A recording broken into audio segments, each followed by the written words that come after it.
Hello বন্ধুরা, তো আজকে আমি দ্য হিন্দু নিউজ পেপার থেকে আরেকটি আর্টিকেল নিয়ে আসলাম। তো আর্টিকেলটি আমরা প্রথম থেকে শেষ অবধি পড়বো এবং এখানে যতগুলো গ্রামাটিক্যাল কনসেপ্ট ব্যবহার হয়েছে, ভোকাবুলারি এবং রিডিং স্কিলটা ইমপ্রুভ করার চেষ্টা করব আমরা। তো চলো প্রথম থেকে শেষ অবধি আস্তে আস্তে ভেঙে ভেঙে পড়া যাক, ঠিক আছে? তো প্রথমে দেখো, আমরা টাইটেলটা পড়ে নেই, স্কুল বয় স্ল্যাপিং কেস। তো স্কুল বয় মানে একটা স্কুলের বালক যাকে স্ল্যাপ করা হয়েছিল সেই ব্যাপারে একটা কেস ছিল, ঠিক আছে? তো school boy slapping case, chargesheet ready, ঠিক আছে? চার্জশিট রেডি রয়েছে, অর্থাৎ চার্জশিট ইজ রেডি বলতে পারি, ঠিক আছে? ইজটাকে এখানে সাইলেন্ট রাখা হয়েছে। ইউপি টেলস এসসি, তো ইউপি মানে এটা কে বলে? এটা বলে উত্তরপ্রদেশ গভর্নমেন্ট, এসসিকে বলে, অর্থাৎ সুপ্রিম কোর্টকে বলে। এটা এখানে টেলস বলতে বলে মানে নিয়মিত বলে না, টেলস বলতে এখানে টোল্ড, অলরেডি বলে বেরিয়েছে, ঠিক আছে? যেহেতু হেডলাইন তাই প্রেজেন্ট ইনডিফিনাইট টেন্সে লেখা হয়েছে। আচ্ছা বন্ধুরা, পড়ার আগে বলে রাখি যে এখানে পিঙ্ক কালারগুলো যেগুলো দেওয়া আছে সেগুলো সাবজেক্ট আর ব্লু কালারগুলো ভার্ব, ঠিক আছে? তো চলো শুরু করা যাক। উত্তরপ্রদেশ গভর্নমেন্ট, তো উত্তরপ্রদেশ সরকার অন ফ্রাইডে, শুক্রবারে, ইনফর্ম মানে কাউকে কোনো কিছু জানানো, তো ইনফর্ম করেছে, জানিয়েছে দ্য সুপ্রিম কোর্টকে ড্যাট যে ইটস চার্জশিট, যে এটার চার্জশিট অর্থাৎ উত্তরপ্রদেশ গভর্নমেন্টের যে চার্জশিট ইজ রেডি, এটা রেডি রয়েছে, ইন আ কেস, একটা কেসে, কনসার্নিং দ্য স্ল্যাপিং অফ আ মুসলিম বয়, ঠিক আছে? একটা মুসলিম বয়ের স্ল্যাপিং বা চড় মারার যে কেসটা ছিল সে ব্যাপারে, কনসার্নিং মানে কোনো কিছু রিলেটেড, ঠিক আছে? ঠিক আছে, তো এই স্ল্যাপিং কেসের রিলেটেড যে একটা চার্জশিট মানে কেস ছিল, তাতে চার্জশিটটা রেডি রয়েছে। ইন মুজাফফরনগর, যে ঘটনাটি ঘটেছিল মুজাফফরনগরে, বাই হিজ ক্লাসমেট, তার ক্লাসমেটের দ্বারা, অর্থাৎ ছেলেটি যে মুসলিম বয়, তার ক্লাসমেট যারা ছিল তাদের দ্বারা কিন্তু চড় মারা হয়, ঠিক আছে? On the orders of their teacher, তাদের টিচারের অর্ডারে, তাদের টিচারের নির্দেশে। টিচার সম্পর্কে বলা হচ্ছে, দেখো, টিচার হু পেপার্ড দ্য অ্যাবিউস, যে অ্যাবিউসটাকে পেপার করেছিল, পেপার মানে কোনো কিছু অ্যাডেড করা, ঠিক আছে? মিক্সড করা, তো সে কী করেছিল?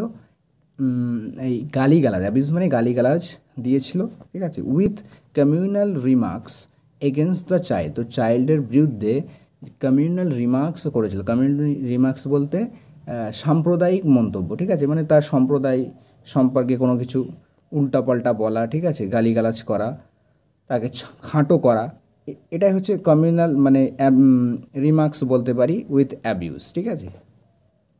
তো আশা করি বন্ধুরা এটা বুঝতে পেরেছো। তারপরে দেখো, অ্যাপিয়ারিং বিফোর আ বেঞ্চ, তো অ্যাপিয়ার মানে হাজির হবা, তো বিফোর আ বেঞ্চ একটা বেঞ্চের সামনে হাজির হওয়া, অর্থাৎ কোর্টের বেঞ্চ কথা বলা হচ্ছে, যে বেঞ্চটা headed by justice AS AS, যেটা হেড করা হয়েছিল বা নেতৃত্ব দেওয়া হয়েছিল জাস্টিস এএসের দ্বারা।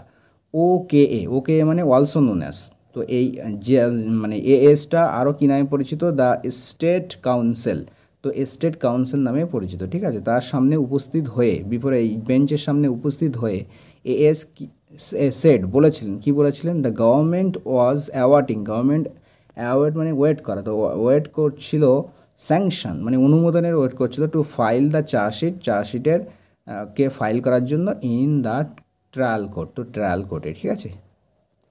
The court also directed the state, তো কোর্ট আরও ডিরেক্ট করেছে, নির্দেশ দিয়েছে স্টেটকে, টু ফাইল অ্যান এফিডেভিট, একটা এফিডেভিটকে ফাইল করতে, অন দ্য অ্যাপ্লিকেশন মানে অ্যাপ্লিকেশনের উপর, made by the boy's father, তো ছেলেটির বাবার দ্বারা যে অ্যাপ্লিকেশন করা হয়েছিল সেটার ভিত্তিতে বলা হয়েছে যে একটা সেটার উপর একটা এফিডেভিট ফাইল করতে বলা হয়েছে, ঠিক আছে? স্টেটকে, ঠিক আছে? রাজ্যকে।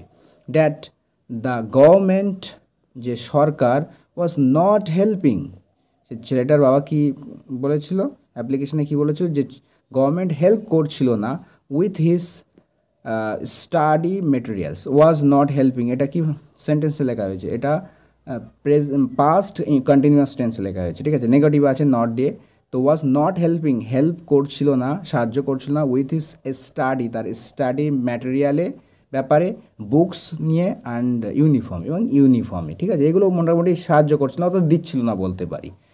The affidavit has to be file, তো এফিডেভিটকে ফাইল করা হবে। আচ্ছা, হ্যাজ টু মানে কোনো কিছু করতে বাধ্য করা, ঠিক আছে? হ্যাজ টু ডু মানে কোনো কিছু করতে হবে, হ্যাজ টু গো মানে যেতে হবে, হি হ্যাজ টু গো মানে তাকে যেতে হবে। তো এখানে প্যাসিভ ভয়েসে লেখা হয়েছে হ্যাজ টু বি, মানে হ্যাজ টু থাকবে, তারপরে বি, তারপরে ভার্বের third form.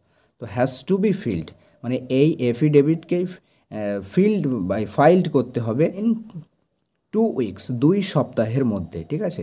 The court scheduled, আচ্ছা কোর্ট শিডিউল করেছে, শিডিউল মানে হচ্ছে কোনো তারিখে তালিকাভুক্ত করা, তো শিডিউলড করেছে দ্য কেসটাকে ফর হিয়ারিংয়ের জন্য অন মে 10। তো মে মাসের 10 তারিখে কোর্ট কিন্তু শিডিউল করেছে যে ওই দিনে কেসটার হিয়ারিং হবে, ঠিক আছে।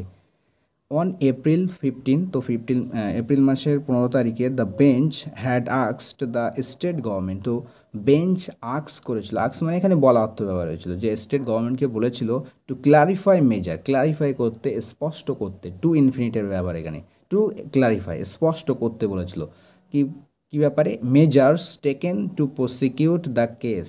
আচ্ছা, এই মেজার যে পদ্ধতিগুলো অবলম্বন করা হয়েছিল, টেকেন টু প্রসিকিউট মানে কেসটা চালিয়ে নিয়ে যাওয়া, তো কেসটা চালিয়ে নিয়ে যাওয়ার ব্যাপারে যে মেজারগুলো নেওয়া হয়েছিল, এখানে টেকেনটাকে পাস্ট পার্টিসিপেল হিসেবে ব্যবহার হয়েছে, যেটা অ্যাডজেক্টিভের রোল প্লে করছে এখানে। মেজার্স কোন মেজারগুলোর কথা বলা হচ্ছে, যেগুলো টেকেন টু প্রসিকিউট, যেগুলো নেওয়া হয়েছিল কেসটা চালিয়ে নেওয়ার ব্যাপারে, ঠিক আছে, এগেনস্ট দ্য টিচারের বিরুদ্ধে। তো টিচারের বিরুদ্ধে কেসটা চালিয়ে নেওয়ার জন্য যে মেজারগুলো অবলম্বন করা হয়েছিল সেটা ক্লারিফাই করার জন্য বেঞ্চটা স্টেট গভর্নমেন্টকে কিন্তু কী করেছিল, বলেছিল, ঠিক আছে। The court is monitoring, court কী করছে, the court is monitoring, court monitor করছে দ্য কেসটি। তো এখানে প্রেজেন্ট কন্টিনিউয়াস টেন্স লেখা আছে, ঠিক আছে, এটা প্রেজেন্ট কন্টিনিউয়াস টেন্সের মানে করছে কোনো কিছু বর্তমানে। তো কোর্ট ইজ মনিটরিং, কোর্টটা মনিটর করছে দ্য কেসটিকে, অ্যান্ড হ্যাড মেড শিওর, এবং নিশ্চিত করেছিল, ঠিক আছে, নিশ্চিত করেছিল ইন মার্চ মাসে, দ্যাট যে দ্য স্টেট গভর্নমেন্ট টুক, যে স্টেট গভর্নমেন্ট নিয়েছিল, টুক মানে নেওয়া, তো নিয়েছিল, কি নিয়েছিল, টেকেন মানে নেওয়া, এখানে টুক পাস্ট ফর্ম ইউজ করা হয়েছে, ঠিক আছে। তো এক্সপার্ট হেল্প নিয়েছিল ফ্রম এজেন্সিগুলো থেকে, সাচ আস এইসএকে, যেমন এইসএকে থেকে মানে সাহায্য নিয়েছিল, ঠিক আছে, এটা একটা এজেন্সি, বিভিন্ন এজেন্সি থেকে সাহায্য নিয়েছিল, তার মধ্যে একটা ছিল SHAK, ঠিক আছে। সাচ আস মানে যেমন মুস্কান অ্যান্ড চাইল্ড, তো এর সম্পর্কে বলা হচ্ছে এইসএকে কি, Muskan and child line in counselling the children and his classmate, এবং তার ক্লাসমেটদের আফটার দ্য ট্রমাটিক এপিসোড, এই ট্রমাটিক একটা এপিসোডের পরে, মানে ট্রমাটিক মানে কি, মানসিকভাবে যেটা আঘাত দেয়, এরকম একটা ট্রমাটিক পর্বের পরে। দ্য কোর্টস ইন্টারভেনশন, যে কোর্টের যে হস্তক্ষেপ, হ্যাড লেড দ্য চিলড্রেন, তো চিলড্রেনকে নিয়ে গিয়েছিল, মানে একটা লেড টু মানে কি, একটা পরিস্থিতি থেকে আরেকটা পরিস্থিতি নিয়ে যাওয়া, তো কোর্টের যে এই ইন্টারভেনশন হস্তক্ষেপ, হ্যাড লেড দ্য চাইল্ড, শিশুটিকে নিয়ে গিয়েছিল টু বি ট্রান্সফার্ড, মানে এটা ট্রান্সফার করতে হয়েছিল, transferred out of the school থেকে অন্য স্কুলে ট্রান্সফার করা হয়েছিল, হুইচ ওয়াজ রিয়েলি অপারেটিং, যেটা এই স্কুলটা যেটা অপারেট করছিল ফ্রম দ্য টিচার্স হাউস, যেটা টিচারের গৃহ থেকে, টু আ প্রপার ওয়ান, একটা প্রপার ওয়ান পর্যন্ত, ঠিক আছে, একটা ভালো, যত স্টেট হ্যাড অ্যাগ্রিড, রাজ্যটি রাজি হয়েছিল, রাজ্য বলতে এখানে ইউপি স্টেট কথা বলা হয়েছে, যে ইউপি স্টেট রাজি হয়েছিল টু পিচ ইন উইথ, আচ্ছা পিচ ইন উইথ মানে হচ্ছে হেল্প করা, প্রোভাইড হেল্প, কাউকে সাহায্য সহযোগিতা করা, সমর্থন করা, এটাকে বলা হয় পিচ ইন উইথ। তো সাহায্য করতে অ্যাগ্রি হয়েছিল দ্য চাইল্ডস এডুকেশনাল এক্সপেন্সেস, যে চাইল্ডের এডুকেশনাল এক্সপেন্সেস বলতে মানে শিক্ষার ব্যাপারে যে সমস্ত খরচাপাতি রয়েছে, খরচ, সে সম্পর্কে মানে সাহায্য করার জন্য রাজি হয়েছিল স্টেট। হাউ এভার, তবুও বা যাই হোক, দ্য বয়েজ ফাদার মানে ছেলেটির বাবা, হ্যাড, এটা হচ্ছে হ্যাড সাহায্যকারী ক্রিয়া, এর মেন ভার্ব হচ্ছে কমপ্লেন্ট, হ্যাড কমপ্লেন করেছিল, এখান থেকে এই পর্যন্ত মানে অ্যাডিশনাল ইনফরমেশন, ঠিক আছে। তো কমপ্লেন করেছিল, আগে কী ব্যাপারে সেটা পড়ে নেই, কমপ্লেন করেছিল that the state had turned unresponsive, তো স্টেট মানে টার্ন করেছে, কোন দিকে ঘুরিয়েছে, মানে আনরেসপন্সিভের দিকে টার্ন করেছে, ঠিক আছে। আনরেসপন্সিভ মানে কোনো রকম উত্তর না দেওয়া, ঠিক আছে, জবাব না দেওয়া, কোনো রকম প্রতিক্রিয়া না দেখানো, তো এরকম কোনো প্রতিক্রিয়া কিন্তু দেখায়নি বলতে পারি স্টেট, সেটা কমপ্লেন করেছে ছেলেটার বাবা, ঠিক আছে। তো এটা এবারে এক্সট্রা ইনফরমেশনটা পড়ো। Even in the last hearing on April 15, তো এপ্রিল 15 যে লাস্ট হিয়ারিং হয়েছিল তাতেও কিন্তু এই কমপ্লেনটা করেছিল, সেটাই বলছে, এমনকি ইভেন মানে এমনকি, ঠিক আছে। তো ব্লেমস স্টেট, এবারে দেখো ব্লেমস স্টেট, স্টেট মানে হচ্ছে ব্লেম মানে হচ্ছে কাউকে দোষারোপ করা, তো দোষারোপ পরিস্থিতি দেখো, স্টেট মানে এখানে পরিস্থিতি। The court has consistently blamed, the court consistently মানে কি একের পর এক, মানে রেগুলার, লাগাতার বলতে পারি, লাগাতার কি করেছে, ব্লেম করেছে, অর্থাৎ দোষারোপ করেছে দ্য স্টেট গভর্নমেন্টকে ফর ইটস ফেলিয়ার, এর ব্যর্থতার জন্য to provide a safe environment, একটা সেফ পরিবেশ, নিরাপদ পরিবেশ প্রোভাইড করতে দিতে ব্যর্থ হয়েছে। রিকগনাইজড স্কুল, আর রিকগনাইজড একটা স্কুল প্রোভাইড করতে ব্যর্থ হয়েছে। And qualified teachers for children, এবং যে কোয়ালিফাইড টিচার, যোগ্য টিচারদের ফর চিলড্রেন, শিশুদের জন্য, in accordance with the right two education act. তো রাইট টু এডুকেশন আইন রয়েছে যেটা, ঠিক আছে, শিক্ষার অধিকার আইন, সেই অধিকার আইনের অনুযায়ী, ইন অ্যাকর্ডেন্স উইথ মানে অনুযায়ী, ঠিক আছে, সেই অনুযায়ী কিন্তু ব্যর্থ হয়েছে স্টেট গভর্নমেন্ট এই সমস্ত কিছু প্রোভাইড করতে। দ্য অ্যাক্ট ম্যান্ডেটস, তো অ্যাক্টটি, আইনটি ম্যান্ডেট করে, নির্দেশনা দেয়, quality free and compulsory education for children. তো এটা দেয় কি, কোয়ালিটি অ্যান্ড ফ্রি, যেটা বিনামূল্যে দেবে, কোয়ালিটিফুল দেবে, কম্পালসারি বাধ্যতামূলক এডুকেশন দেবে ফর চিলড্রেনদের, শিশুদেরকে, আপ টু 14 ইয়ার, যেটার বয়স, যার বয়স কত বছর পর্যন্ত, 14 বছর বয়স পর্যন্ত, উইদাউট এনি ডিসক্রিমিনেশন, কোনো রকম ভেদাভেদ ছাড়া, ডিসক্রিমিনেশন মানে ভেদাভেদ, তো কোনো রকম ভেদাভেদ ছাড়া, on the basis of caste, creed and gender, তো কাস্টের উপরে, জাতি, বর্ণ এবং লিঙ্গের ভিত্তিতে, ঠিক আছে, অন দ্য বেসিস অফ মানে কোনো কিছুর ভিত্তিতে, তো এর ভিত্তিতে কোনো রকম ডিসক্রিমিনেশন না করে 14 বছর বয়স পর্যন্ত শিশুদের যে ফ্রি, কম্পালসারি, কোয়ালিটিফুল এগুলো কিন্তু দিতে হবে, অ্যাক্টেই বলছে, মানে রাইট টু এডুকেশন অ্যাক্ট রয়েছে সেটা কিন্তু এটাই বলে।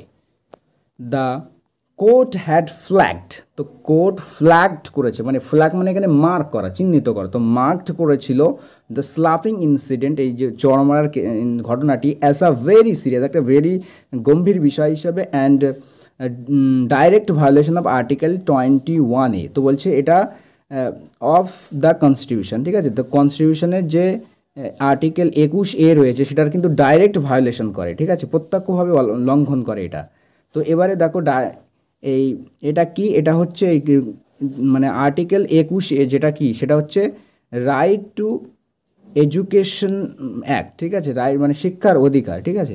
এবারে দেখো এখানে বন্ধনীর ভিতরে এটা এক্সট্রা ইনফরমেশন দিয়েছে, দ্য ফান্ডামেন্টাল রাইট, যেটা মৌলিক অধিকার অফ আ চাইল্ড, একটা শিশু, to free and compulsory education, মানে বিনামূল্যে এবং বাধ্যতামূলক এডুকেশন দেওয়া, ঠিক আছে, শিক্ষা দেওয়া। And even the UP rules, এবং ইউপি যে রুলস রয়েছে, নিয়মকরণ উত্তরপ্রদেশের, সেটা কি বলছে, which are task the local authority, যেটা টাস্ক দেয় মানে কাজ দেয়, কি কাজ দেয়, যেটা জব দেয় লোকাল অথরিটিকে নিয়োগ করে এ ব্যাপারে, to ensure that children do not face discrimination in classroom. তো এটা লোকাল যে অথরিটিসকে নির্দেশ দেয়, এই যে ইউপি রুল, সেটা যে এনশিওর করতে, দ্যাট যে চিলড্রেন ডু নট ফেস, যে চিলড্রেনরা যেন, শিশুরা যেন ফেস না করে ডিসক্রিমিনেশন, ভেদাভেদ ইন ক্লাসরুমে, যাতে ক্লাসরুমে কোনো রকম ভেদাভেদ সৃষ্টি না হয়, সে ব্যাপারে কিন্তু ইউপি রুলও তাই বলছে, ঠিক আছে। তারপরে ওরকম একটা ঘটনা ঘটলো। তো আশা করি বন্ধুরা আজকের এই আর্টিকেলটি তোমাদের পছন্দ হয়েছে। তো এরকম আর্টিকেল আমি প্রতিনিয়তই রোজই প্রায় নিয়ে আসছি, তো আমার চ্যানেলের সাথে জুড়ে থাকো। আশা করি তোমরা অনেক কিছু শিখতে পারবে, ইংলিশটাকে ইমপ্রুভ করতে পারবে, আরও নেক্সট লেভেলে নিয়ে যেতে পারবে, ঠিক আছে। ইংলিশ ইমপ্রুভ করার ব্যাপারে আর্টিকেল রেগুলার পড়লেই তবে ইমপ্রুভ হবে ইংলিশটা, ঠিক আছে, না হলে কিন্তু গ্রামার শিখে বসে থাকলে হবে না, এগুলো রেগুলার কিন্তু পড়তে হবে, ঠিক আছে। তারপর আস্তে আস্তে দেখবে তোমরা নিজেরাই উপলব্ধি করতে পারবে যে তোমাদের ইংলিশটা আস্তে আস্তে ইমপ্রুভ হচ্ছে, ঠিক আছে। তো আজকে এই পর্যন্ত, পরবর্তীতে নেক্সট কোনো ভিডিও নিয়ে দেখা হচ্ছে। Thanks for watching this video.